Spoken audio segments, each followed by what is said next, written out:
प्रिय विद्यार्थियों, एक बार फिर से आप सबका 12वीं कक्षा के हिंदी व्याख्यान में आप सबका हार्दिक स्वागत है। विद्यार्थियों, आज हम आपके पाठ्यक्रम की पुस्तक आरोह भाग 2 में संकलित कविता सहर्ष स्वीकारा है का अध्ययन करेंगे। ये जो कविता है सहर्ष स्वीकारा है, इस कविता के जो कवि हैं गजानन माधव मुक्तिबोध। यहाँ पर कविवर ने इस कविता में दर्शाया है, जिस प्रकार का इस कविता का शीर्षक है सहर्ष स्वीकारा है। यहाँ कवि उस अनंत प्रकृति को, उस अनंत सत्ता को, अनंत का मतलब जिसका अंत नहीं,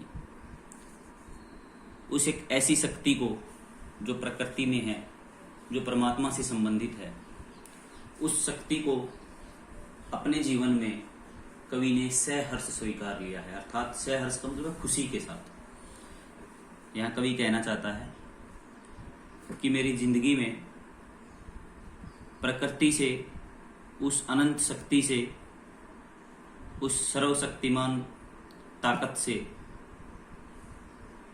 मुझे जो भी मिला है, मैंने उसे अपने जीवन में सहर्ष स्वीकार कर लिया है।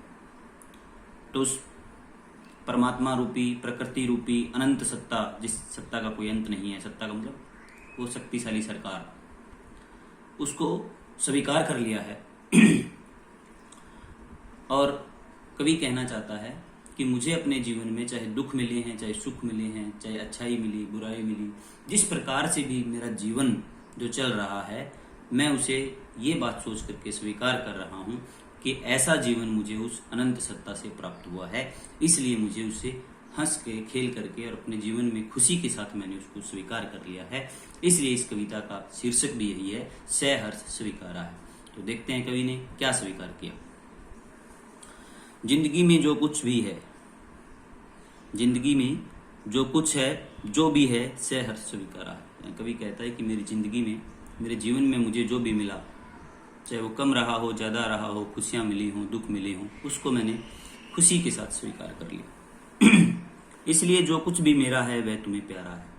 तुम्हें प्यारा है, यहाँ विद्यार्थियों देखने योग्य बात है, वह तुम्हें प्यारा है। यहाँ तुम्हें किसे कहा गया है? तुम्हें उस प्राकृतिक सत्ता को कहा गया है, उस परमात्मा रूपी उस सत्ता को, उस शक्तिशाली सरकार को, उस सर्वव्यापी परमात्मा को कहा गया है कि मेरा जो भी है वो तुम्हें प्यारा है। अर्थात यहाँ कवि कहना चाहता है कि मुझे पता है कि उस सत्ता से, उस प्राकृतिक सत्ता से, उस सर्वशाली सर्वशक्तिमान परमात्मा से हर व्यक्ति को एक अलग तरह का जीवन मिलता है। इसलिए उसने कहा कि मुझे पता है कि जो कुछ भी मेरा है वो तुम्हें प्यारा है। अर्थात उस सत्ता को, उस सरकार को प्यारा है। गर्बीली गरीबी ये गंभीर अनुभव, चाहे वो कवि ने कहा है, चाहे मेरे पास गरीबी रही है, वो भी गर्बीली है। गर्बीली अर्थात गर्व से जीने वाली, कि मैंने अपनी जो गरीबी है उसके जो अनुभव हैं उनको भी मैं गर्व के साथ जीता हूँ। ये विचार वैभव और ये जो मेरे पास विचारों की संपत्ति है, दृढ़ता, भीतर की सरिता, यह अभिनव, अभिनव अर्थात नया। भीतर की सरिता का मतलब है विचारों की जो एक अंदर, हर मनुष्य के अंदर विचारों की एक सरिता, नदी बहती रहती है, कि मेरे अंदर ये जो विचारों, मेरे पास जो विचारों की संपत्ति है, ये जो विचारों की सरिता मेरे अंदर बहती है, मेरे अंदर जो दृढ़ता है, ये सब नया है, मौलिक है। मौलिक है, यहाँ मौलिक का अर्थ भी नया है। इसलिए कि पल पल में जो कुछ भी जागृत है अपल्क। विद्यार्थियों, इसलिए कि पल पल में, कि हर क्षण अपल्क, अपल्क मीन्स लगातार देखते हैं कि इस जीवन में किस प्रकार से बदलाव आते हैं।